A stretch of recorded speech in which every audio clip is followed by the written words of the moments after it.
좋으신 하나님 감사합니다. 오후 예배로 이곳에 모였습니다. 참 피곤할 수 있는 이 시간 가운데 모였사오니 하나님께서 친히 우리의 영혼을 깨워주시고 주의 말씀을 귀하게 청종하는 이 시간 되어지도록 은혜를 베풀어 주시옵소서. 부족한 종을 세우셨는데 종의 부족함 주님 감춰주시고 이 시간 주의 말씀만, 하나님의 전능하심만이 선포되어지고 드러나는 귀하고 복된 시간 되도록 주여 역사하여 주시옵소서. 감사를 드리오며 살아계신 예수님의 이름으로 기도드립니다. 아멘. 할렐루야. 아멘. 모 기업의 광고였습니다. 사람이 미래다. 혹시 기억나시나요? 두땡 기업, 왜 광고였는데요. 참 마음이 훈훈해지는 그런 문구였어요. 광고 문구였습니다.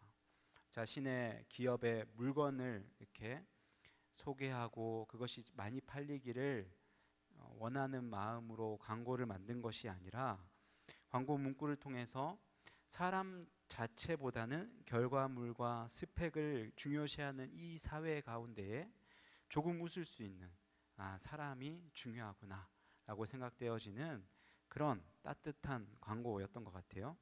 사람 중요하죠. 한 사람이 천하보다 귀합니다. 한 사람, 한 영혼 참 귀해요. 그러나 이 시대 가운데 행해지는 그런 모습들을 보면은 사람은 그다지 중요하지 않은 것처럼 여겨질 때가 너무 많이 있습니다. 사람보다는 업적을 더 중요시 여기고 그 사람이 일에서 나타내는 결과를 더 중요하게 여겨요. 사람 자체보다는 그 사람이 가지고 있는 그 무엇이 더 중요시 여겨지는 그런 시대가 되어버렸습니다. 그래서 그것이 소진되어지면 그 사람의 가치도 함께 소진되어지는 그런 시대가 되어버렸어요.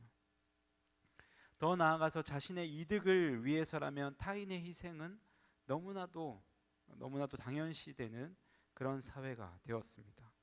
이전에 한 TV 프로그램에서 광대 이야기를 나누는 것을 들어본 경험이 있는데, 그 옛날 광대라는 것은 천민 중에 천민이 했던 직업이었거든요. 그들이 높은 곳에 있는 줄을 타고 가다가 이렇게 부채를 들고 높은 곳에 있는 줄 타는 거 아시죠? 광대가 그런 이제 그 묘기를 부리다가 높은 데서 떨어져서 다치거나 죽게 되면 그 사람을 돌봐주고 치료해주고 그런 것이 아니라 빨리 다음 광대를 부르고 장사도 치러주지 않고 그냥 어디 강가에 던져버리는 그렇게 했다고 하더라고요. 지금 우리가 살아가고 있는 이 시대도 눈에 드러나진 않지만 마찬가지처럼 느껴질 때가 있습니다. 사람이 소모품처럼 느껴질 때가 있다라는 거예요. 제가 이 설교를 준비하면서 느낀 것은 사람보다 배경, 그 사람의 스펙, 그 사람이 지니고 있는 것을 통해서 그 사람의 가치가 평가되며 그 사람보다는 물질, 명예, 자신의 유익을 더 중요시 여기는, 그래서 다른 이의 희생은 아무렇지도 않게 여기는 나만 아니면 돼 라고 외치는 우리들에게 오늘 본문은, 우리가 읽은 이 본문은 아니야, 사람이 중요해 라고 말하는 것 같습니다. 그래서 오늘 이 본문을 광고 글로 만든다면 사람이 위로다, 오늘 제목이 사람이 위로다 이거든요. 사람이 위로다, 사람이 선물이다, 사람이 힘이다 라고 만들고 싶어요. 오늘 본문은 사도 바울이 2차 전도 여행 마지막 부분을 다룬 내용입니다. 제가 상상해 보건대 이 당시 사도 바울의 심정, 그의 심경 어땠을까 유추해 보면 너무나도 힘들었을 거다라는 생각이 들어요. 많이 지쳐 있을 것 같다라는 생각이 듭니다. 그렇게 생각되는 이유는 여러분 잘 아시다시피 이 사도 바울은 다메섹 도상, 사도행전 9장의 다메섹 도상에서 예수님을 인격적으로 만나게 되죠. 예수 그리스도를 핍박하던, 그리스도인들을 핍박하던 자에서 예수 그리스도를 만나고 예수 그리스도를 전하는 자로 변화되어진 자가 이 바울입니다. 그런데 다메섹에서 이 신비한 경험을 통해 가야 할 길, 사명의 길을 확인하고 주께 힘을 얻고 복음을 전하고 예수 그리스도의 십자가를 힘있게 증거하던 이 바울의 사역이 생각보다 쉽지 않은 거예요. 생명을 전하고 세상이 줄 수도 감당할 수도 없는 그 복된 소식, 예수 그리스도의 십자가의 놀라운 사랑을 전하는데 배척당합니다. 억울하게 매를 맞고요, 옥에 갇힙니다. 죽음의 위협까지 그의 인생 가운데 드리워지게 되는 거예요. 오늘 본문 바로 앞장 17장에도 보면은 바울은 데살로니가와 베레아에서 복음을 전하다가 핍박이 거세져서 실라와 디모데를 두고 도망치듯이 쫓겨 아덴으로 이동하게 됩니다. 그리고 결국 고린도로 이제 오게 되죠. 이렇듯 복음을 전하는 삶이 그의 사역이 평탄치만은 않았어요. 옮겨온 고린도에서의 삶도 만만치 않았습니다. 바울은 그곳에서 생계를 유지하기 위해서 천막을 치는 그 고된 일을 해야 했어요. 또한 오늘 본문 6절에 보시면 아시겠지만 복음을 전하던 바울을 유대인들이 대적합니다. 회방해요. 여기서 대적하고 해방하다의 원어적 의미는 중상모략, 비방, 명예훼손, 고소하다, 욕설을 퍼붓다, 대항하다, 저항하다, 이런 온갖 안 좋은 의미가 다 담겨 있는 단어입니다. 물론 바울은 거부할 수 없는, 그리고 직접적인 하나님의 확실한 그 부르심에 또 예수 그리스도의 인격적인 만남을 통하여서 복음을 전하는 자로 사역을 시작했고, 하나님의 은혜의 복음 안에 있었지만 분명 사역 가운데 지치고 계속되는 핍박과 저항, 주님께로 오지 않는 자들을 계속해서 만나면서 마음이 참 어려웠을 것이다 라는 생각이 들어지는 거예요. 오늘날 하나님의 자녀로 복음을 전하는 자들로 부름받은 우리 또한 예외는 아닙니다. 박해가 있을 수 있어요. 복음을 전하는 그 현장에 핍박이 있을 수 있습니다. 예수 그리스도의 이름으로 다가가면 그 누구도 우리를 반기지 않아요. 여러분의 삶은 어떠하십니까? 참 부끄러운 고백인데, 제 초등학교 때부터 친구가 있거든요. 지금 울산에서 경찰을 하고 있는 친구인데, 그 이제 친구 무리 중에 4명의 친구, 4명이서 참 친했어요. 같이 농구도 하고 그렇게 친했는데, 한 명이 신천지에 빠졌습니다. 대학교 때. 지금은 울산에 신천지, 이 교회라고 표현하기도 그런데 신천지 그 집단 안에서 강사로 있어요. 월급을 받아가면서. 근데 이제 그 친구가 이 경찰 친구에게 연락을 취하고, 신천지에 빠졌다는 걸 이미 알고 있었는데 연락을 취하고 이제 만나자고 한 거예요. 만나서 술 한잔을 했답니다. 만나서 술 한잔 하면서 좋은 가르침이 있으니까 한번 와봐라. 그래서 이제 그 친구의 연락을 끊었다는 거예요. 여기까지는 자연스러운데, 제가 이제 부끄러운 얘기를 하자면, 그 친구가 저랑 통화하면서, 야, 걔가 그러더라. 우리가 서로 종교가 있는데 너처럼 나한테 교회 가자 얘기 안 하니까 우리는 그 관계가 유지.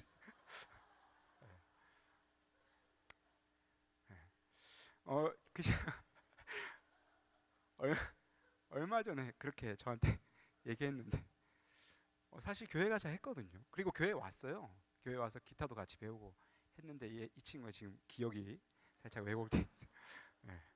독실한 불교 신자입니다. 지갑에 부적까지 넣어가 다니는. 그 친구가 저한테, 너처럼 교회 가자 얘기 안 해야 우리가 관계가 유지되고 얼마나 좋냐. 근데 쟤는 가자 그런다. 제가 왜 이 얘기하고 있죠? 어쨌든 우리가 이제 복음을 전하는 자로 설 때에 여러 가지 핍박이 있을 수 있고 관계가 깨어짐을 경험할 수가 있습니다. 신앙생활 가운데 수많은 어려움들이 있죠. 이 좁은 길이고 평탄한 길이 아닙니다. 탄탄대로이고 편안한 길이었으면 누가 안 가겠어요. 복음 전하지 않아도, 우리가 억지로 전도하지 않아도 이 길이 탄탄대로라면 세상 사람들은 자연스럽게 부러워서 오게 될 거예요. 그런데 고난과 연단이 따르는 거룩한 순례의 길 아니겠습니까? 하나님으로 인하여서 받는 고난을 기뻐해야 함에도 불구하고 우리는 너무나도 연약하여서 쉽게 넘어지는 것을, 그리고 좌절하게 되는 것을 경험하게 됩니다. 그럴 때 더욱 기도함으로 하나님의 도우심을 구하고, 또 하나님의 힘주심과 하나님의 능력으로 인해서 다시 새 힘을 얻고 이 땅을 그리스도인답게, 하나님의 자녀답게 살아야 하는데, 참 많은 분들이 그러지 못하고 결국에는 신앙 뭐 이래, 이 신앙생활이라는 게 이런 거야 하면서 떠나는 사람들을 몇몇 보게 되는 거죠. 지금 이 시간 지쳐있는 바울을 위로하시는 하나님을 보면서 혹시 여러분 가운데 그런 믿음의 생활, 신앙생활에 있어서 조금 지쳐있는 분이 계시다면 함께 위로함 받는 은혜가 있기를 소망합니다. 어떻게 하나님이 바울을 위로하시는가 살펴보면요, 먼저 사도 바울은 고린도에서 브리스길라와 아굴라를 만납니다. 그래서 장막 만드는 일을 같이 해요. 이것이 하나님의 위로라고 저는 생각되어집니다. 데살로니가에서 베레아로 쫓겨나듯, 그리고 고린도로 오게 된 바울이 이곳에서 그리스도인인 두 사람을 만나는 것, 참으로 위로가 되었을 겁니다. 브리스길라와 아굴라도 그리스도인으로서 로마에서 예수님을 믿는다라는 이유만으로 추방당했어요. 같은 처지와 형편입니다. 또한 3절을 보니까 생업을 같이 하며 같이 삽니다. 그 생업인 청막 만드는 일을 같이 했어요. 상상해 보는데 그들이 함께 지내면서 함께 노동하면서 어떤 이야기들을 나눴을까요? 내가 만난 예수님, 난 참 죄인이었는데, 죄인 중에 괴수였는데 예수님이 인격적으로 나를 만나주시고 나를 복음 전도자로 삼아주셨어. 뭐 이런 예수님을 만난 은혜의 이야기들을 서로 나누지 않았겠습니까? 그러면서 당연히 서로에게 위로가 되었겠죠. 같은 처지에 있는 사람, 같은 경험이 있는 사람의 말 한마디, 위로 한마디가 얼마나 힘이 되는지 여러분 경험해 보셨을 겁니다. 부자가 가난한 사람에게 가가지고 힘들죠, 참 먹는 것도 입는 것도 힘들죠, 다 압니다, 다 알아요, 힘내세요 하고 가면 힘이 됩니까? 경험하지 못한 일이기 때문에 전혀 도움이 안 되고 힘이 되지 않아요. 제가 청년 시절에 다니던 교회에서 몇 살 어린 청년이 있었는데 뒤늦게 복음을 듣고 신앙생활을 시작했어요. 열심히 다니니까, 불교 집안이니까 이제 부모님이 반대했죠. 극심한 반대에도 불구하고 이 청년이 열심히 신앙생활을 했단 말이에요. 그러더니 어느 주일 오후 예배 때 낯선 이제 중년 부부가 들어왔습니다. 새 가족인가 보다 했는데 예배 도중이었는데 막 소리를 지르는 거예요. 그 청년의 이름을 부르면서 빨리 가자고. 그 엄마는 뜯어 말리고 아버지는 머리끄댕이를 잡고 막 가자고 막. 그래서 결국에는 통화를 해보니까, 집에 보냈고 통화를 해보니까 아버지가 이제 머리를 다 밀겠다고 하는 거예요. 여자 청년이었는데. 그래서 제가 같이 기도하자, 하나님이 도와주실 거야, 이 상황이 회복될 거야 했는데 저는 모태신앙이거든요. 그러니까 이 친구가 뭘 한다고 그래, 약간 이런 느낌으로 저를 대하는 게 느껴졌어요. 저도 제 말에 힘이 없다라는 게 느껴지는 거예요. 그러니까 같은 처지, 같은 경험을 한 사람의 위로의 말이 얼마나 힘이 있는지를 그때 경험하게 되는 겁니다. 바울은 동일한 아픔을 가진 이 브리스길라와 아굴라를 통해서 위로와 격려를 받았을 것이고, 또한 반대로 그들에게 위로와 격려를 주었을 겁니다. 그리고 일을 하지 않는 안식일에는 회당에 가서 복음을 전하는 사역을 하였어요. 사실 매일 전해야 함에도 천막 만드는 일, 삶이 궁핍하니까 천막 만드는 일을 하지 않을 수 없었던 것으로 보여집니다.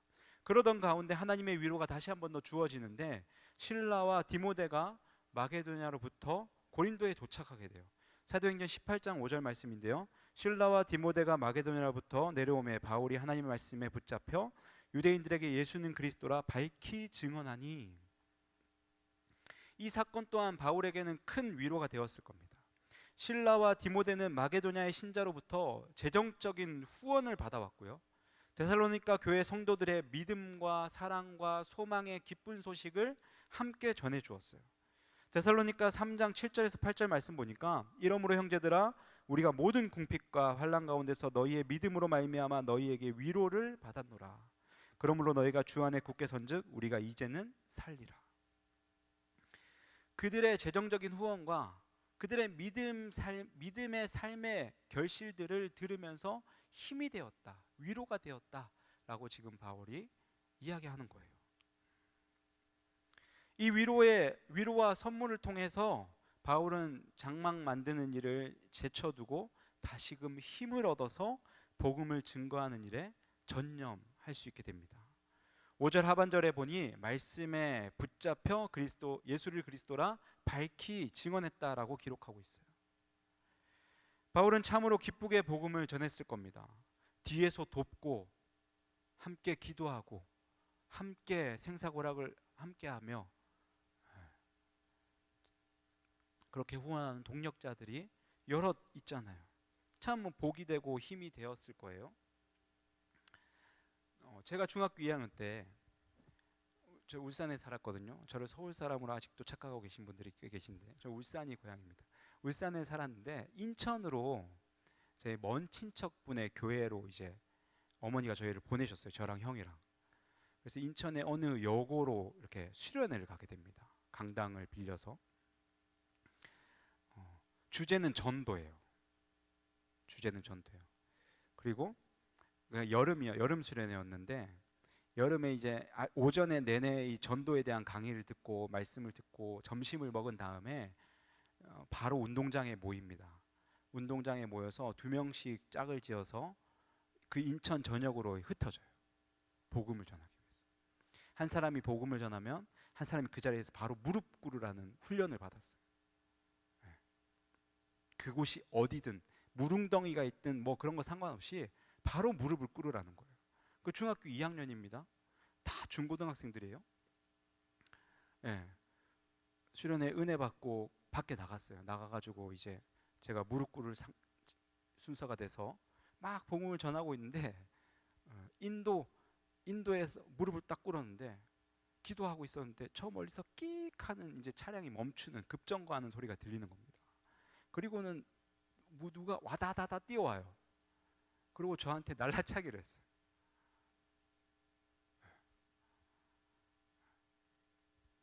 제가 맞았어요. 왜 여기서 기도하고 있냐고. 그래서 제가 흰 옷을 입었는데 발자국이 선명하게 찍혀 있었어요. 그런데 이제 그렇게 하고 갔는데요. 여기저기서 이 무용담이 들려오는데 나 뒤통수 엄청 세게 맞았잖아. 나 여기 그래서 저도 자랑했어요. 저 발자국 보세요. 발자국 한 270 됩니다. 이거 다 맞은 얘기, 막 고난의 얘기 이런 것들을 하는데 이런 이야기들을 하는데 다 웃고 있는 거예요. 다 웃고 있어요. 그러니까 이 고난을 자랑하고 있는 거예요. 나 예수님 전하다가 한 대 맞았다. 나 예수님 전하다가 욕 먹었어. 내일은 몇 대 맞을지 기대가 된다. 뭐 이러면서. 근데 그거 혼자였으면 가능했을까요? 가능하지 않아요. 같이 갔으니까. 2명씩 간 사람, 복음을 전하는 사람도 내게 힘이 됐고요. 저 멀리서 또 기도하고 있는, 무릎 꿇고 기도하고 있는 학생을 보는, 제 눈에 보이는 그 학생을 보면서도 힘이 되는 거예요. 이 함께하는 동력자라는 건 우리에게 위로가 되고 확실히 힘이 됩니다. 자, 그렇게 동일하게 이 사도 바울이 힘을 얻어서 말씀에 붙잡혀서 복음을 전하는데 또 오늘 본문을 보니까 그들의 반응이 우리로 하여금 실망하게 만들어요. 바울을 대적하고 비방합니다. 하나님의 위로하심을 얻고 새롭게 힘을 얻어서 담대하게 복음을 전하는데 다시금 벽에 부딪히게 되는 거예요. 이러한 모습 우리의 삶 가운데 참 자주 나타나는 모습이죠. 우리가 살면서 환경이나 문제로 인해서 넘어지고 지쳐 있을 때에 누군가 함께 기도해주고 또 새 힘을 얻고 말씀을 통해서 힘을 얻고 다시 한 번 더 또 믿음의 삶을 살고자 결단하고 발걸음을 하는데 내딛는데 그런데 또 다시 벽에 부딪히는 일들을 마주할 때가 참으로 많이 있습니다. 지금 본문을 보면 바울이 그러한 상황이에요. 하나님의 위로하심으로 동력자들을 통해서 마게도냐로부터 오는 그 궁핍과 환난 가운데 있었던 사도 바울이 마게도냐로부터 오는 후원을 통해서 기쁨으로 다시 전심으로 주의 말씀을 전하는데 반응이 좋지 않아요. 대적들이 비방합니다. 그러나 사도 바울은 이 일로 좌절하지 않고요, 이후에는 이방인에게로 가리라 라고 말하면서 대적하는 비방하는 그 유대인들과 대조되는 하나님을 경외하는 디도 유스도라는 사람을 만나고요, 그들에게 복음을 전하고 예수 그리스도를 영접하는 일들이 또 생겨나요. 오늘 본문을 묵상하면서 참 많은 사람들을 통해서 하나님께서 필요한 때 적재적소에 사람들을 보내주시고 또 물질을 후원해 주시고 또 믿음의 열매들, 이 마게도냐 데살로니가 교회 성도들의 믿음과 소망과 사랑의 모습을 전해 듣고 힘을 얻고 위로함 받는 그 모습을 보게 됩니다. 하나님께서 세밀하게 필요하실 때마다 조력자들을 붙여주시고 동력자들을 붙여주셔서 그 길 외롭지 않도록 힘있게 달려나갈 수 있도록 은혜를 주시는 것을 오늘 본문을 통해 보게 되는 거예요. 우리에게도 이러한 위로와 선물이 있는 줄로 믿습니다. 아멘. 그리스도인으로 거룩한 순례의 길을 가는 데 있어서 절대적으로 하나님의 은혜, 예수 그리스도의 보혈의 공로, 그리고 성령님의 인도하심 필요합니다. 그리고 그것은 이미 우리는 값없이 받았어요. 이것으로 끝이 아닙니다, 여러분. 옆 사람을 바라보십시오. 표정 관리 잘하시고 네. 이 거룩한 순례의 길을 가는 일에 있어서 옆에 계신 우리 지체, 동력자를 붙여주셨어요. 믿음의 가족들, 함께 이 길을 걷도록 우리에게 보내주신 선물입니다. 이 땅에서 하나님의 자녀로 살아가기 여러분 힘드십니까? 옆에 계신 분, 셀 식구, 온누리교회 모든 성도님들 한 분 한 분이 하나님의 위로이고 하나님의 선물이십니다. 아멘. 함께 가기에 이 길이 외롭지 않은 거예요. 그런데 이렇게 마무리하면 좀 약해 보일 수 있어요. 아무리 생각해도 나 위로 못 받은 것 같은데, 셀 갔는데 맨날 싸우고 신경전 펼치다 오고 그런 것 같은데, 뭐 그러신 분 안 계시겠지만 실제로 자신의 마음에 와닿는 정도로 나에게 물질로, 기도로, 또 동력자로서 함께 같이 고통을 감수하는 그런 분이 생각이 안 날 수도 있습니다. 떠오르지 않을 수 있어요. 그렇기에 우리는 9절 10절에 집중할 필요가 있는데요, 주께서 환상 가운데 직접 위로하시는 장면이 나옵니다. 9절 보니까요, 두려워하지 말아라, 침묵하지 말고 말해라. 내가 너와 함께 있음에 어떤 사람도 너를 대적하여 해롭게 할 자가 없을 것이다 라고 말씀하세요. 대적자들로 인하여서 힘겨운 상황 가운데에 두려워하지 말고 전하라라는 것입니다. 담대하게 복음을 증거해라 라고 말씀하세요. 그리고 그 이유에 대해서 말씀하시는데 10절 함께 보시면요, 오늘 본문 말씀 10절 함께 읽도록 하겠습니다. 시작.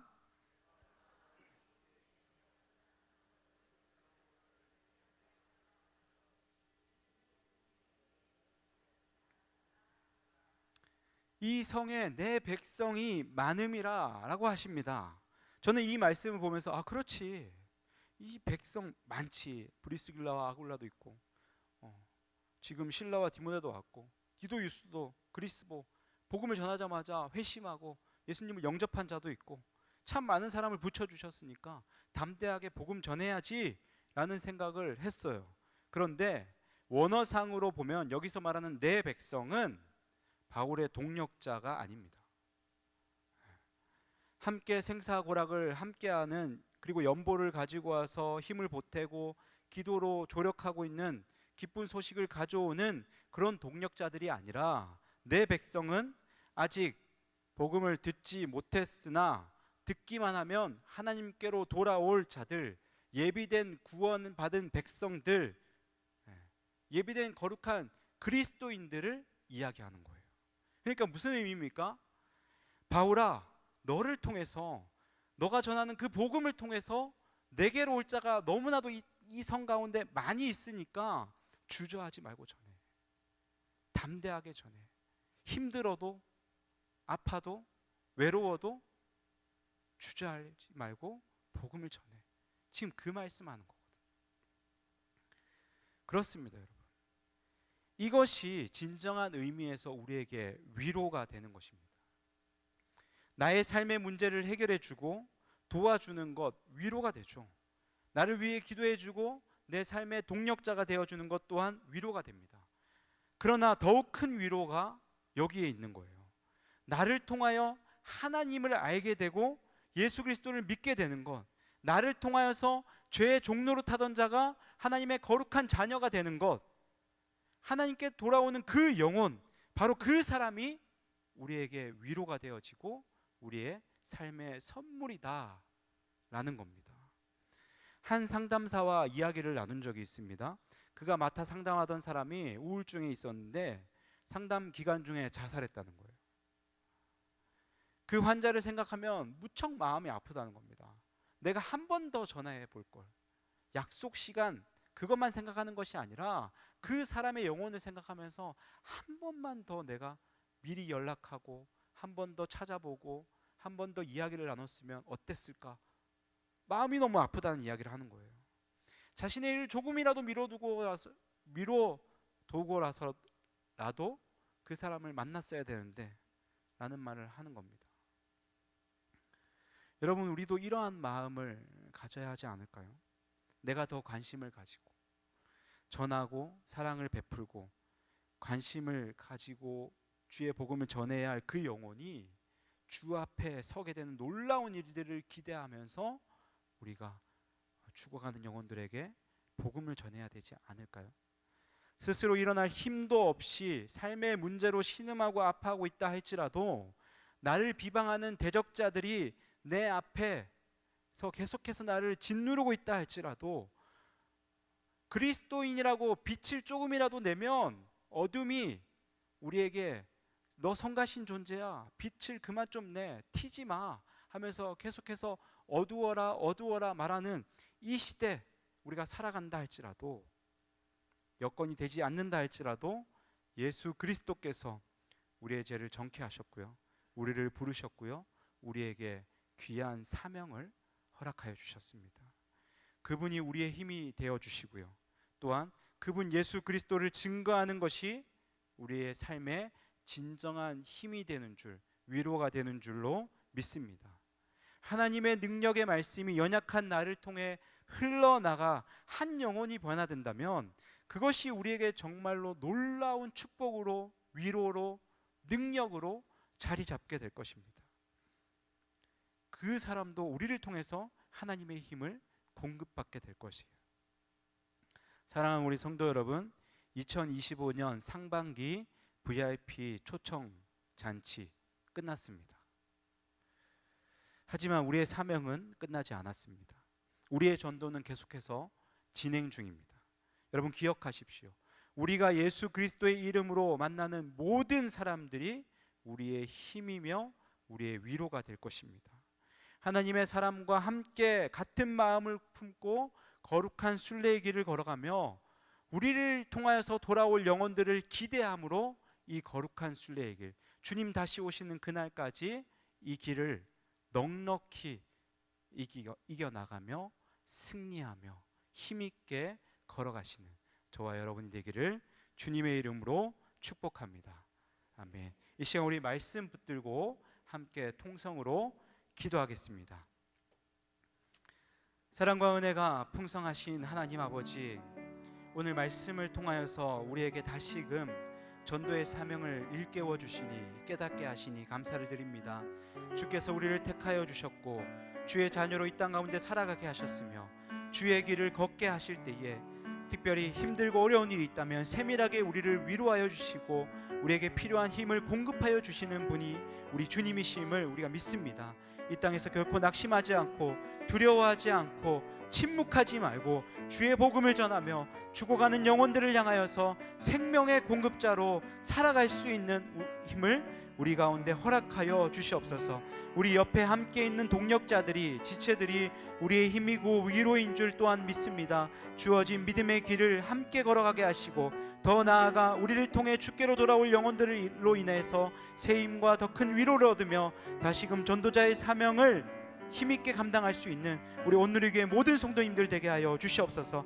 그래서 하나님께서 기뻐하시는 하나님의 나라와 영광을 위해 귀하게 쓰임받아 하나님의 마음을 기쁘시게 해드리는 우리 모두가 되어질 수 있도록 주께서 축복하여 주시옵소서. 그렇게 우리 가운데 역사하실 주님을 기대합니다. 살아계신 예수님의 이름으로 기도드립니다. 아멘.